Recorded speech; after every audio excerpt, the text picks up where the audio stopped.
一辈子只睡一个人，到底亏不亏？今天咱们就来聊一个有点炸，但是很多人偷偷在想的一个问题：人这辈子啊，如果只是和一个人发生性关系，是不是太亏了呢？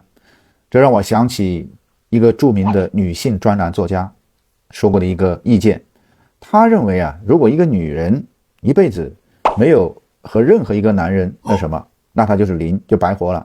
如果她只是和一个男人有过性关系，亏了。2到3个呢，传统的；3到5个正常；5到10个够本；10到15个有点忙。按照她的标准，就是3到5个才算是正常，1个那是妥妥的亏了。当然，我不赞同她的观点哈，因为如果按照她的观点标准去评价的话，那咱们好多女人那不都是白活了吗？对不对？所以今天还是聊聊这个问题啊，一生只和一人发生性关系，为什么有人觉得不亏，有些人就觉得亏了呢？这个背后的原因到底是什么呢？对吧？世界这么大，诱惑这么多，一辈子就被一个人绑定了，我相信很多人会觉得亏。首先呢，亏这种想法就是觉得一辈子只和一个人睡过的话有点亏啊，这个有他的逻辑。著名的美食家作家蔡澜先生大家应该都知道，他的人生哲学就是天马行空，非常的潇洒。他曾经说过一句话，大概意思就是人生就是一场体验，要尽量多尝试，才不枉来人间一趟。在很多人看来，性和吃饭旅行一样是一种重要的生命的体验，只尝一道菜，只看一片风景，那你的人生画卷是不是太单调了呢？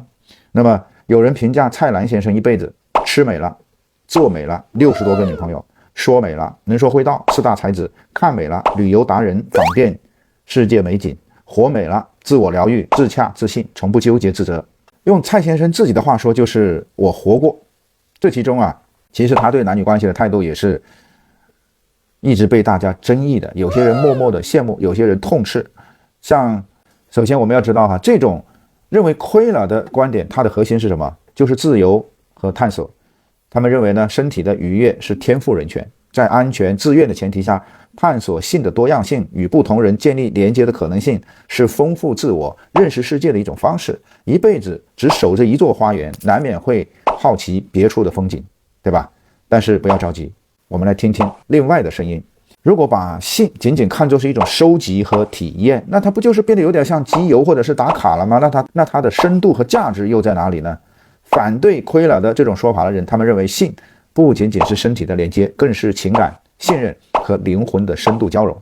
当你一辈子只和一个人在一起，你们共同探索的不是广度，而是无可替代的深度。你可以想象一下，你们从青涩笨拙到彼此熟悉，到默契十足，再到白发苍苍，执子之手与子偕老。那么你们在彼此面前是可以完全袒露，无论是身体的瑕疵还是内心的脆弱，对吧？这种经由时间淬炼出来的绝对信任和深刻的理解，是任何一段露水情缘都无法比拟的。这个就好像什么呢？你是愿意吃遍全世界所有的快餐店，还是愿意和一个人一起研究创造，把自家的厨房变成米其林3星餐厅呢？那种专属的私密的不断进阶的亲密感，本身就是一种极致的浪漫和奢侈。所以你看这个问题其实没有标准答案，亏与不亏完全取决于你赋予性什么样的意义。如果你把它定义为享受体验，那你可能会更倾向于追求多样性。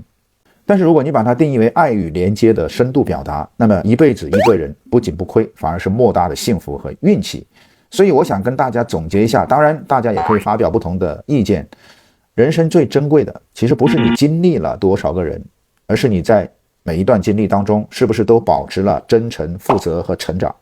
选择开放的关系也好，选择从一而终也罢，最重要的不是你选择了哪条路，而是你能否为自己的选择负全责，并在其中找到真正的幸福和安宁。